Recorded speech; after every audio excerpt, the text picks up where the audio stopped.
Bismillahirrahmanirrahim. Assalamualaikum warahmatullahi wabarakatuh. Alhamdulillah, alhamdulillahilladzi ja'ala al-ilma taharatan lin-nufus wa nuran lil-basair wa hadiyan ilal jannah. Asyhadu an la ilaha illallah wahdahu la syarika lah wa asyhadu anna Muhammadan abduhu wa rasuluhu shahibul burhan. Allahumma sholli wa sallim ala rasulika al-karim Muhammad sallallahu alaihi wasallam wa ala alihi wa ashabihi wa man tabi'ahu bi ihsanin ila yaumiddin. Summa amma ba'du. Puji dan syukur senantiasa dan tidak pernah bosan-bosannya kita panjatkan kehadiran Sang Maha Pencipta Allah Subhanahu wa Ta'ala, yang mana dengan limpahan karunia-Nya, rahmat-Nya, hidayah-Nya, serta anugerah-Nya kepada kita semua,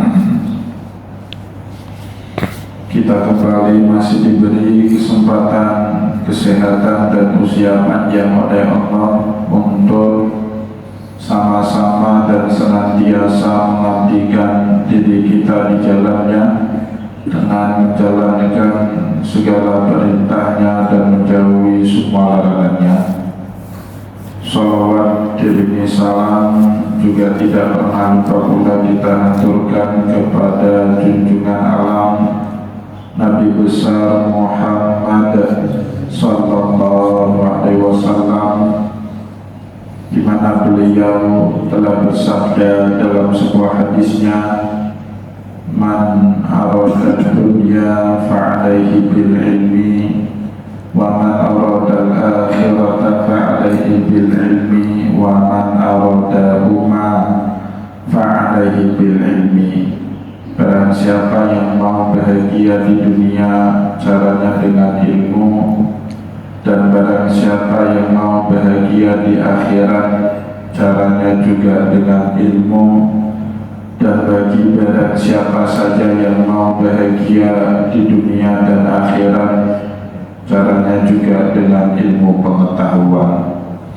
Bapak Ibu kaum muslimin dan muslimat jamaah sholat subuh yang diberkati oleh Allah, mari pada kesempatan subuh yang penuh dengan keberkahan dan kemuliaan ini, sambil kembali kita niat iktikaf di rumah Allah, mari sama-sama kita kembali melanjutkan pengajian peradaban Islam kita dengan kitab Al-Muqaddimah karya Imam Ibn Khaldun rahimahullahu ta'ala anhu.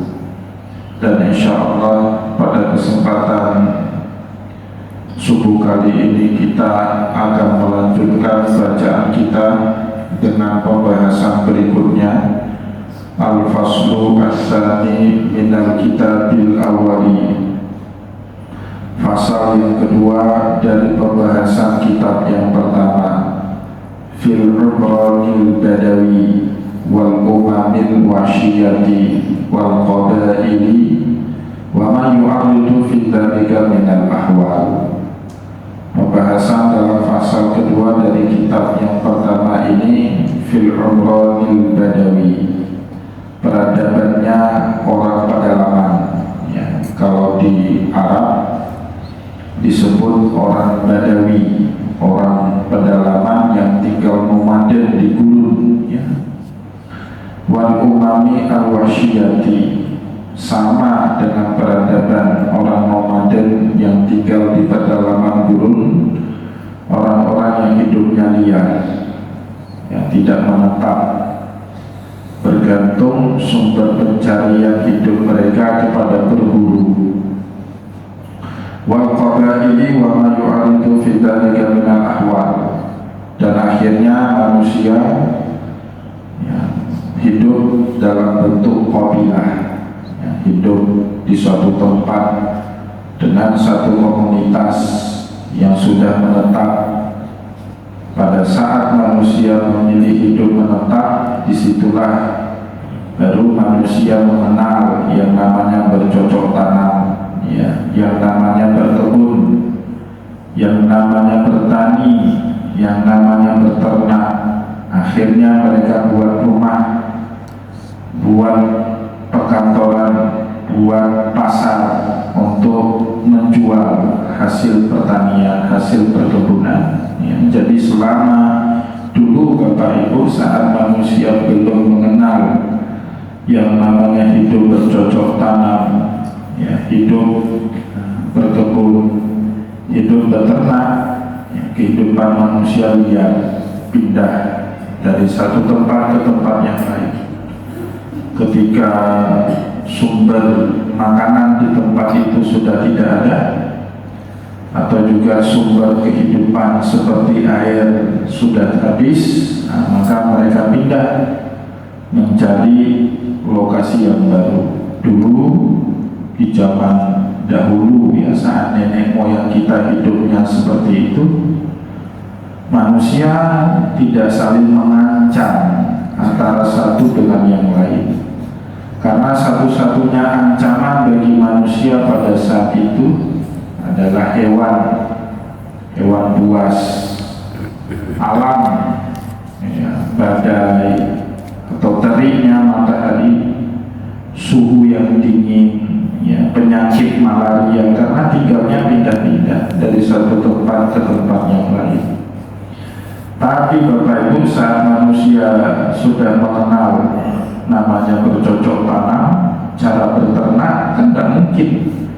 Kalau manusia punya kebun, manusia punya sawah, punya lahan peternakan, hidupnya pindah-pindah, kan tidak mungkin. Siapa yang mengurusi kebunnya? Siapa yang mengurusi lahan persawahannya? Siapa yang mengurusi ternak yang dia pelihara? Kalau kita tinggalnya pindah-pindah, baru pernah 1 minggu pindah ke tempat lain, mati sendiri. Nah, semenjak itu hidup manusia menetap, Bapak Ibu. Menetap ini punya konsekuensi. Konsekuensinya apa? Lahan yang tersedia terbatas. Sedangkan manusia dari satu hari ke hari yang lain beranak pinak. Ya, kita punya anak-anak, kita kawin dengan anak tetangga. Nah, dari perkawinan itu lahir anak, cucu-cucu kita, ya, cucu kita berkembang dewasa, kawin lagi, beranak pinak. Lahan yang tersedia di sekitar terbatas. Sebahagian digunakan untuk bercocok tanam, sebahagian digunakan untuk berternak, sebagian digunakan untuk bersawah, ada yang digunakan buat rumah, ya, ada sebagian lahan sawah dialihfungsikan buat rumah. Tak boleh buat, lahan tidak ada, terpaksa lahan sawah itu ditambah, ditimbun buat rumah. Nah, ini akhirnya Bapak Ibu akan memunculkan konflik antara sesama manusia. Sawahnya mengecil, manusianya bertambah banyak, kebutuhan makannya berkurang. Nah, terjadi sengketa lahan, ya. Di saat itulah Bapak Ibu, dalam ilmunya Imam Ibnu Khaldun, manusia menjadi musuh bagi manusia yang lain. Ada yang rebutan tanah, ada yang rebutan sawah, ada yang malingi hasil kebun orang, ada yang mencuri ternak atau kambing orang. Itu kapan munculnya? Saat manusia mengenal cara hidup menetap. Jadi sumber kehidupan manusia sudah bercocok tanam, ya, sudah beternak, berkebun, ya, maka disebut oleh Imam Ibnu Khaldun wal qabail wa ma yu'aridu fi dzalikal ahwal. Apa-apa saja yang menjadi karakter utama dari setiap episode hidup manusia. Saat manusia hidupnya berburu, berpindah-pindah, Manusia yang satu saling menguatkan dengan manusia yang lain. Kenapa? Karena mereka punya common enemy, musuh bersama. Musuh bersama mereka apa? Hewan buas. Musuh bersama mereka apa? Alam liar, cuaca terik, cuaca panas, badai yang siap menghantam kapanpun. Nah itu jadi musuh bersama, common enemy. Sama Bapak Ibu, orang Aceh itu paling gak kompak kalau di Aceh. Tapi kalau sudah di negeri rantau, kompak sendiri. Kenapa? Merasa senasib, sama-sama berjuang di tanah rantau.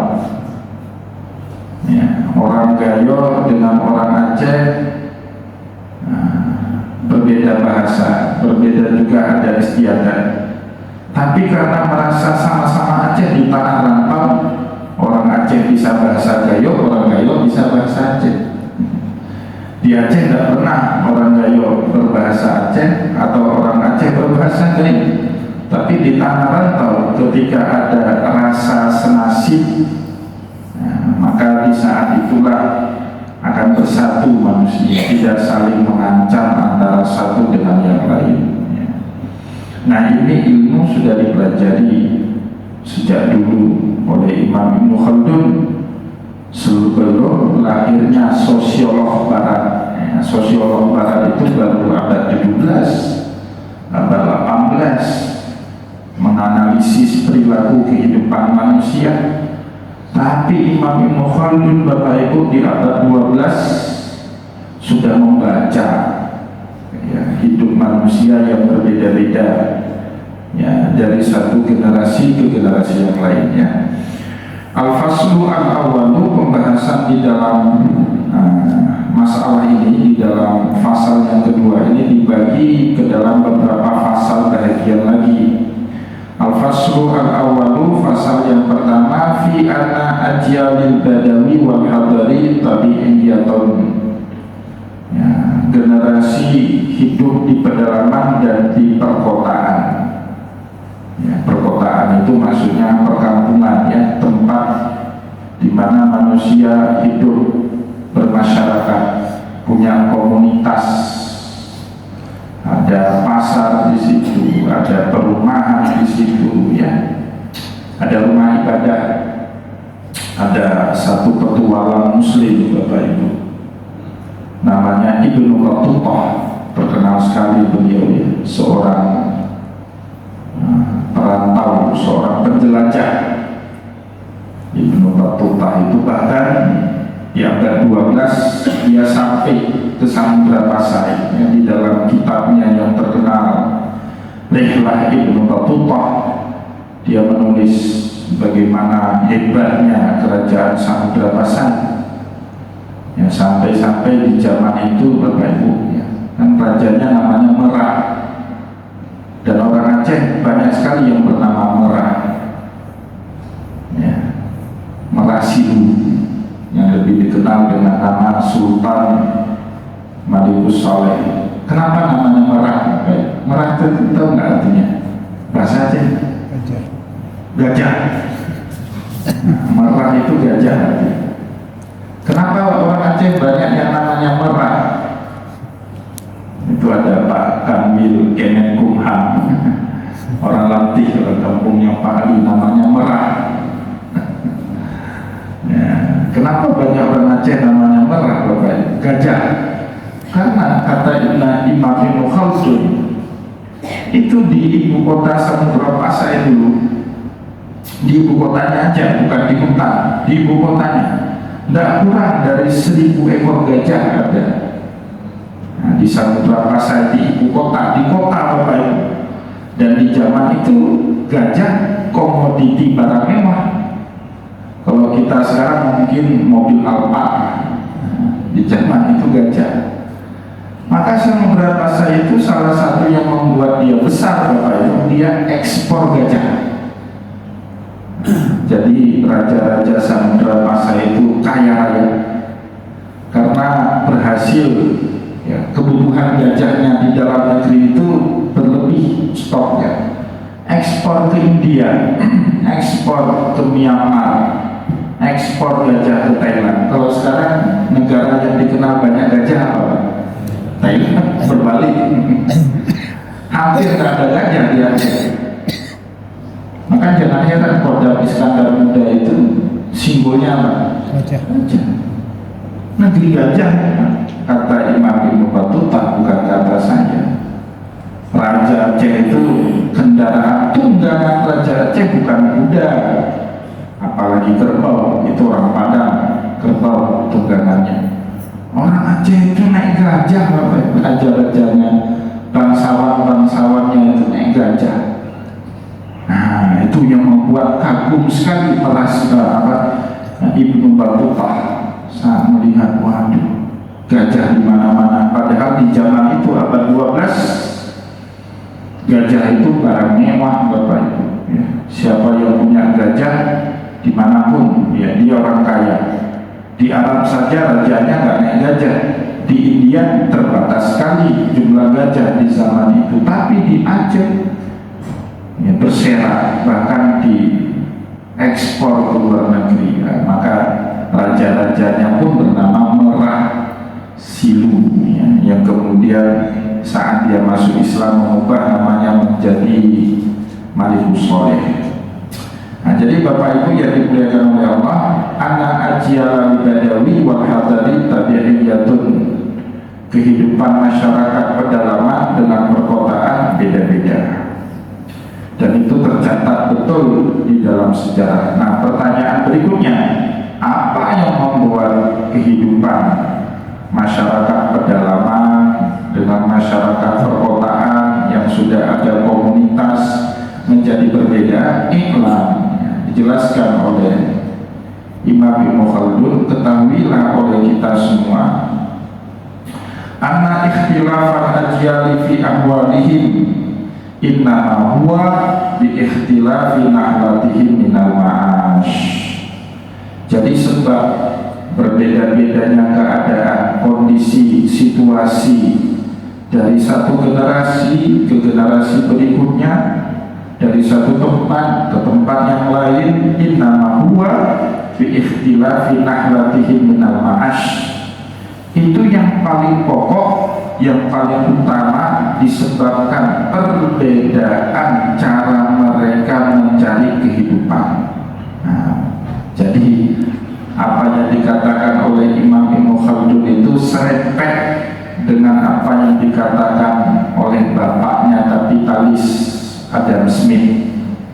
Adam Smith, Bapak Ibu, di dalam bukunya The Wealth of Nation mengatakan yang menyebabkan kehidupan manusia itu yang utama berbeda dari satu ke generasi yang lain itu bukan karena agama, ya, bukan karena budaya, bukan karena kultur, bukan karena bahasa, bukan karena geografi, tapi karena apa? Karena sumber penghidupannya beda-beda. Dan apa yang dikatakan oleh Adam Smith itu jauh hari sudah dikatakan sebelumnya oleh Imam Ibnu Khaldun. Beda-bedanya cara manusia hidup itu karena beda-beda pula cara manusia cari kehidupan, ya, cari sumber kehidupan. Bi-ikhtilafi nahwatihi minal ma'ash. Nah, jadi ekonomi itu, Bapak Ibu, penyebab utama manusia itu hidupnya beda-beda. Di tengah masyarakat yang masih bergelut dengan kebutuhan primernya, tidak mungkin Bapak Ibu ajak mereka safari subuh kayak Pak Irwan diajak. Nggak mungkin. Apa yang ikut safari subuh? Pagi aja nggak tahu makan di mana, minta sumbangan lagi nanti Pak Irwan. Iya kan? Di tengah masyarakat yang tidak aman seperti yang kita rasakan dahulu tahun 90-an, 98 saat darurat militer, ya. Dan mungkin kita kemana-mana, Bapak. Nah, mungkin malam mau pulang kampung ke Nagan Raya takut, ya. Padahal besok ada proyek yang harus kita lihat, ya. Tapi Tapi tidak mungkin, kenapa? Ya beda-beda tadi. Kebutuhan pokok manusia itu belum terpenuhi. Manusia tidak bisa diajak macam-macam kalau kebutuhan pokoknya belum terpenuhi. Pertama. Yang kedua, Bapak Ibu, gaya hidupnya kaum nelayan di pinggir laut itu beda dengan gaya hidupnya para pekebun di tengah hutan. Beda itu. Ya, nelayan sekali melaut tak pulang-pulang. Pulang kangen istri, kangen keluarga, anaknya banyak. Orang yang pekebun lihat istrinya tiap hari di situ. Ya, berkeringat, berkebun. Ya. Nah, itu aja udah beda. Ya. Kehidupan orang yang kerjanya kantoran dengan kehidupan orang yang bersawah beda. Ya. Orang yang kantoran pagi-pagi sudah wangi, sudah rapi pakaiannya, walaupun duitnya nggak ada. Orang yang ke sawah, Pak, kulitnya hitam, kena terik matahari, bau keringat, ya. Tiap hari main lumpur, kakinya sering cemekam. Ya. Walaupun gitu, kalau sawahnya 20 hektar, kaya raya. Nah, jadi kata Imam Ibnu Khaldun, penyebab utama manusia itu berbeda-beda bukan karena agama. Ya, bukan karena kultur budaya. Kultur itu dipengaruhi oleh cara kita mencari nafkah.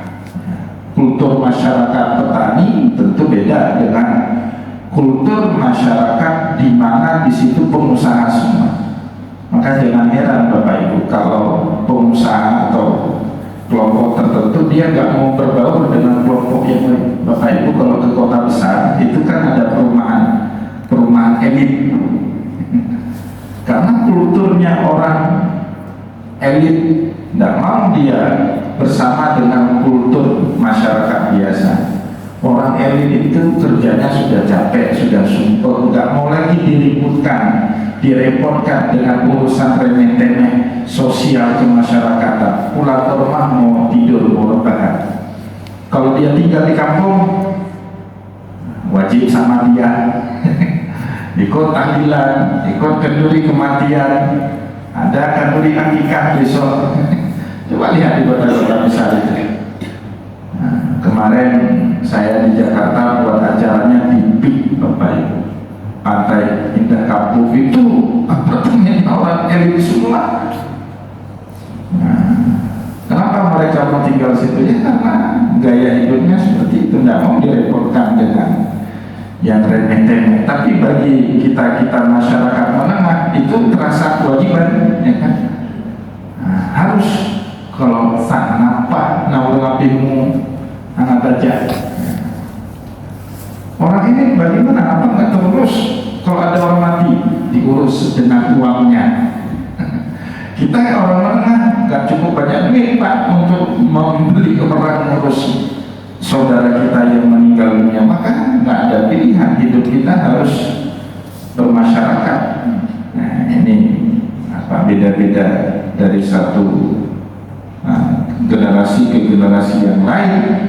Dalam analisa Imam Ibnu Khaldun disebabkan di ikhtilafi nahlatihim minal ma'ash, disebabkan oleh yang utama berbedanya penghasilan atau sumber pendapatan mereka. Fa inna ijtima'ahum innama huwa lita'awuni ala tahsilihi. Maka berkumpulnya manusia di satu tempat dalam satu komunitas, innama huwa lita'awuni ala tahsilihi. Tujuan utamanya kita hidup dalam satu komunitas apa? Lita'awun, untuk saling tolong-menolong ala tahsilih, agar semua kebutuhan hidup kita itu tercukupi. Nah, itu yang disebut sama Adam Smith. Ya, sebelum Adam Smith sebut, Imam Ibnu Khaldun sudah menyebut. Ya, Adam Smith dalam bukunya The Wealth of Nation dia menyebut division of labor. Manusia itu tanpa ada yang ngatur, Bapak Ibu, terjadi dengan sendirinya, akan membagi-bagi pekerjaan yang harus dikerjakan supaya kebutuhan hidup manusia itu tercukupi. Nggak usah ada yang bagi itu. Ada nggak aturan pemerintah? Nggak di Indonesia atau di luar negeri. Siswa SMA sekian persen harus masuk fakultas kedokteran, sekian persen harus masuk teknik, sekian persen harus masuk fakultas keagamaan, sekian persen harus masuk ke pendidikan. Nggak ada, Pak. Itu terjadi dengan alamiah karena manusia sadar satu manusia tidak akan pernah bisa mencukupi semua kebutuhannya. Mungkin ada manusia bisa buat pabrik sepatu. Apakah orang yang punya pabrik sepatu itu bisa hidup tanpa makan beras? Nah, mungkin Pak. Dia nggak punya skill untuk nanam beras, nanam padi. Nah, maka ditanamlah padi itu sama orang lain. Yang nanam padi itu apa bisa menjamin dia hidup? Enggak juga, karena petani yang nanam padi itu butuh baju, butuh pakaian, tapi dia nggak bisa buat baju. Nah, kebetulan ada orang yang punya pabrik konveksi bisa buat baju. Nah, hasil pertaniannya dijual, dapat duitnya untuk beli baju. Ya kan? Orang yang bisa buat pabrik baju, apakah dia bisa bertahan hidup? Enggak juga, dia butuh beras. Apakah dengan beras cukup hidupnya? Enggak juga. Dia butuh lauk pauk, butuh sayur, butuh daging. Maka ada orang yang beternak, ternak sapi, ternak ayam. Nah, itu namanya division of labor, pembahagian kerja. Tanpa ada yang ngatur, manusia mengatur dengan alami hidupnya sendiri. Kan manusia gitu Pak, dikasih pikiran sama Allah. Ini apa peluang yang belum dikerjakan ini, ya kan? Nah, jadi manusia hebat ke depan salah satunya ya, itu kata Imam Ibnu Khaldun, manusia yang bisa membaca peluang. Jadi jangan terpaku dengan masalah. Justru dengan masalah itu kalau kita bisa menyelesaikannya jadi peluang ekonomi yang baik. Ya kan? Ini di tempat kita airnya kotor, nggak pernah bersih, ngeluh masyarakat Imasin. Kayak ada namanya aja air masin, ngapain tinggal di tempat airnya asin? Ada di Jakarta itu namanya Kampung Rawa, namanya aja Kampung Rawa, nah, ditinggali lagi sama manusia. Ya jangan banjir tinggal di situ kan. Apa manusia menyerah dengan keadaan airnya yang asin, airnya yang laga, yang nggak bagus? Enggak lah. Bagi orang yang nggak punya ilmu menyerah dia. Tapi bagi orang yang cerdas bisa baca peluang, nah, dia ciptakan satu teknologi untuk penyaringan air. Walaupun dasarnya air di situ asin ataupun air di situ kurang baik, tapi dengan teknologi yang dia ciptakan, akhirnya airnya jernih. Dia bisa menyelesaikan satu keluhan masyarakat. Nah, belakangan dia jual, dapat keuntungan ekonomi. Itulah manusia seperti itu. Yang pertama, yang kedua, manusia yang hebat ke depan itu lita'awun, kalau dia mampu bekerja sama dalam skala yang luas. Makin banyak orang yang bisa bekerja sama dengan dia, makin hebat orang itu. Kalau Bapak Ibu cuma punya karyawan di perusahaan 3-5 orang, belum hebat. Tapi kalau karyawan kita sudah 500 orang, wah itu hebat. Kok bisa 500 orang itu tunduk semua untuk menjaga kepentingan satu perusahaan? Kan itu hebat Bapak Ibu, apalagi perusahaannya 5.000, 10.000. Itu grup Indofood, saya baca Bapak Ibu ya, Anthony Salim yang punya Indofood itu, karyawannya 50.000 orang. Ya, saya nggak bisa bayangkan kalau dia sakit 1 minggu Pak, Pulau Jawa itu merah karena nggak ada yang tanda tangan gaji. Gaji itu kan yang tanda tangan, gaji 50.000 orang yang kerja di Indofood itu, Unilever itu kan dia yang tanda tangan itu Pak. Dia sakit seminggu aja, akhir bulan nggak ada yang tanda tangan gaji 50 ribuan. Kenereng Pulau Jawa Pak, kalau 50 ribu orang itu demo. Kemarin demo di Jakarta nggak sampai 50 ribu. Itu kalau 50 ribu orang demo itu Pak, jatuh pemerintah. Jadi saat manusia mampu bekerja sama dengan orang ramai, skala yang luas, itu manusia hebat betul gitu di masa depan. Jadi manusia hebat dalam teorinya Imam Ibn Khaldun dua aja, mampu baca peluang, kemudian dia mampu mengajak orang lain untuk tujuan yang sama, bekerja sama. Maka ada kata ta'awun. Kalau dalam Al-Quran Allah sudah jelaskan itu jauh-jauh dari wa ta'awanu 'alal birri wat taqwa wa la ta'awanu 'alal itsmi wal 'udwan. Itu kata kunci Bapak untuk peradaban. Bertolong-tolonglah, bekerja samalah kalian 'alal birri wat taqwa, dalam perbuatan baik dan takwa, wa la ta'awanu 'alal itsmi wal 'udwan. Jangan pernah bertolong-tolong, batu membantu, bahu membahu dalam perbuatan dosa dan permusuhan. Itu nggak produktif bagi peradaban, menghancurkan. Justru bermusuhan, berbuat dosa, benci membenci, itu akhirnya menciptakan kerusuhan. Kerusuhan itu menghancurkan. Menghancurkan itu lawan daripada peradaban. Peradaban itu tujuannya membangun dari tiada menjadi ada. Ya, sedangkan permusuhan merusak yang sudah ada sehingga tiada. Ya. Kita boleh marah sama sesuatu yang nggak benar, tapi cara marahnya harus benar juga, nggak boleh dengan cara yang salah. Ya, kalau cara marahnya sudah merusak gedung pemerintah, fasilitas umum, bahkan sekolah, itu sudah nggak benar cara melampiaskan kemarahannya.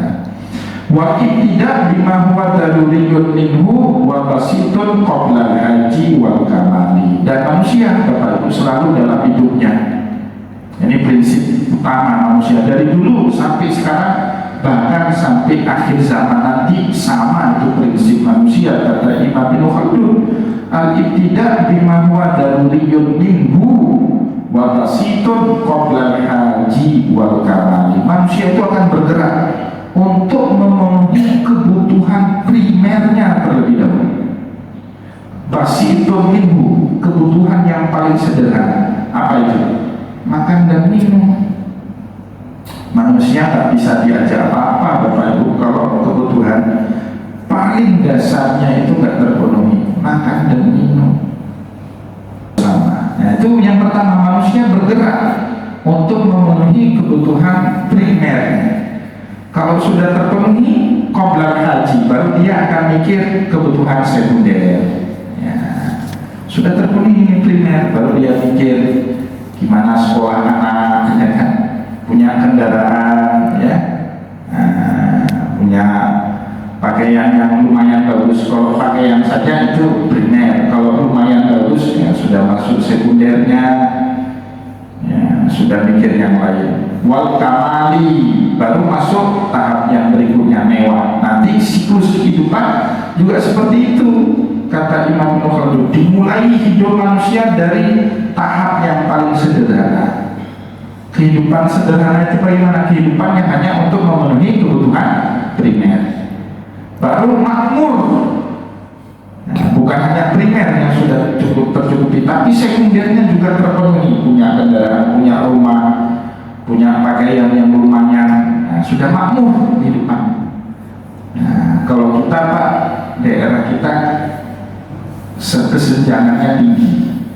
Ciri-ciri negara berkembang itu antara orang kaya dengan orang miskinnya itu nggak bertumbuh bersama. Yang kaya kaya terus, yang miskin makin miskin. Itu ciri-ciri negara berkembang, bukan negara maju. Kalau negara maju itu negara sudah mikir bagaimana yang kaum marginal ini bersama-sama maju. Ya, maka sekolah gratis, listrik disubsidi, kesehatan disubsidi. Di tempat kita disubsidi juga kesehatan, tapi mampus terusnya. Kalau penerima subsidi itu kan mampus Pak kita itu, nggak diperhatiin kita itu. Ya, ya Pak Muria, orang sehat. Kalau di negara maju kan nggak, dia tahu ini masyarakat marginal ini kalau dibiarkan makin miskin. Ini harus dibumper, harus ditahan supaya mereka bisa maju dengan orang yang sudah maju. Maka disubsidi dan benar-benar subsidinya tepat, nggak sekedar jargon. Pergi ke rumah sakit benar-benar dilayani itu, walaupun nggak bayar. Dapat susu gratis itu MDG itu benar itu konsepnya. Cuma dikelola kurang benar, cara ngelolanya aja di tempat kita. Kalau di negara maju kan ada itu Pak, bagi-bagi makanan itu dilakukan sama pemerintah. Dilakukan. Di Amerika itu saya pernah jadi volunteer bagi-bagi makanan 1 minggu Pak. Bagi-bagi, tapi di sana di Amerika bahan mentah dibagi, wortel, sayur, susu dikasih, bukan makanan jadi. Nanti terserah si gelandangannya homeless, orang miskin itu disebut homeless di sana itu yang mengolah bahan mentah yang diberi sama pemerintah itu. Ya. Jadi Bapak Ibu yang dimuliakan oleh Allah, setelah manusia mencukupi kebutuhan primernya, ya, dia hidupnya sederhana. Kalau ini sudah tercukupi, dia akan mencukupi kebutuhan sekundernya, itu namanya hidup makmur. Ya. Setelah itu dia akan mencari hidup yang mewah. Ya, ketika dia mampu memenuhi kebutuhan tersiernya, itu hidupnya udah mewah. Kalau manusia sudah hidupnya bermewah-mewah, dia akan jatuh lagi dalam kehidupan yang sederhana. Itu namanya siklus peradaban, kata Imam Ibnu Khaldun. Nah nanti beliau ya, ini sedikit meloncat, sebenarnya nggak boleh kita loncat, tapi sedikit menyambung. Ya, bagaimana kalau tetap suatu negara itu tetap hidup makmur, bagaimana caranya? Tetap hidup sederhana walaupun punya kemewahan. Itu ajarannya Nabi nantinya. Ya, coba lihat Bapak Ibu, Amerika dulu hebat sekali, sekarang kolaps ekonominya. Kenapa? Masyarakatnya pernah hidup sangat sederhana. Di abad 17 lalu kan penduduk Amerika itu pelarian dari Inggris. Dengan suku pribuninya itu orang India, suku India itu. Nah, di situ hidupnya sederhana sekali, masih orang Amerika. Dikit-dikit membangun, hidupnya makmur, lama-lama jadi mewah, kiblat ekonominya dunia setelah Perang Dunia Kedua. Tapi hidupnya mewah, nah, akhirnya kelupaan, hambur-hambur dunia, lupa berjuang, nah, akhirnya jatuh lagi ekonominya. Kan seperti Cina. Tahun 80-an, tahun 90-an, ekonomi Indonesia lebih bagus dari Cina. Miskin betul orang Cina itu. Saking miskinnya orang Cina itu, mereka merantau kemana-mana, termasuk ke daerah kita. Kan banyak orang Hakka kan, orang Hokkien kan banyak orang kita itu, Cina Hakka itu lari. Kenapa? Karena di negara mereka nggak jelas kehidupan, sumber ekonomi nggak ada, lari kemana-mana. Ada yang jatuh ke Bangka Belitung, ada yang jatuh di Aceh, ada yang jatuh di Surabaya, kemana-mana. Tapi dari hidup sederhana naik ekonominya, jadi makmur. Ya. Awal tahun 2000-an hidupnya sudah makmur itu. Ekonomi Cina itu sudah naik, jadi dari sebelumnya 3-4% jadi 6-7%. Dalam teori ekonomi Pak, 1% aja naik. 1% ekonomi di negara itu naik, butuh duit yang ada di situ 1.000 triliun. Itu untuk menaikkan APB, ada PBD Aceh, APB Aceh pun nggak sampai 1.000 triliun, nggak mungkin lah. Ekonomi Aceh itu naik 1%, itu nggak mungkin Pak. Ya. Sekarang ekonomi Cina naik jadi 12% Pak, per tahunnya. Coba bayangkan banyaknya duit situ. Maka kemarin waktu pulang dari Jakarta, satu pesawat dengan 3 orang DPR RI. Saya tanya, kenapa pulang Pak? Hanafi, selamat. Disembeli saya nanti. Nah, waktu antri naik pesawat itu, kita terakhir itu antri dan bicara. Ini kalau kebetulan ada pesawat Airbus berbadan gede, ya, pergi penerbangan ke Surabaya. Airbus itu di samping kita, itu lihat Surabaya. Penerbangannya Airbus yang muat 400 penumpang. Aceh cuma Boeing 737 yang muat 100-an penumpang. sudah bilang, Aceh itu baru makmur kalau penduduknya sudah 30-40 juta nanti. Nah, dan dari 20-30 juta penduduk Aceh, 10%-nya itu punya duit di rekening 1 triliun. Nah itu kaya. Banyak orang pergi ke Aceh. Tapi ini kan yang punya 100 juta pun mungkin nggak sampai 10%, Pak. Masih miskin. Nggak ada orang yang mau pergi ke daerah miskin, ya. Ngapain, nggak ada duit katanya. Coba daerah itu banyak duitnya, pasti orang berbondong-bondong datang ke situ. Nah, jadi itu sudah menjadi hukum peradaban, digerakkan oleh perekonomian, ya. Itu sudah diprediksi dulu oleh Imam Ibn Khaldun. Semoga Bapak Ibu yang dimuliakan oleh Allah, apa yang sudah kita baca tadi bermanfaat ya kepada kita semua. Insya Allah akan kita lanjutkan kembali pengajian kita pada pertemuan yang akan datang. Saya mohon maaf jika ada yang tidak berkenan. Wallahu muwaffiq ila aqwamit thariq wa nasrul minallah fatul karim. Wassalamualaikum warahmatullahi wabarakatuh.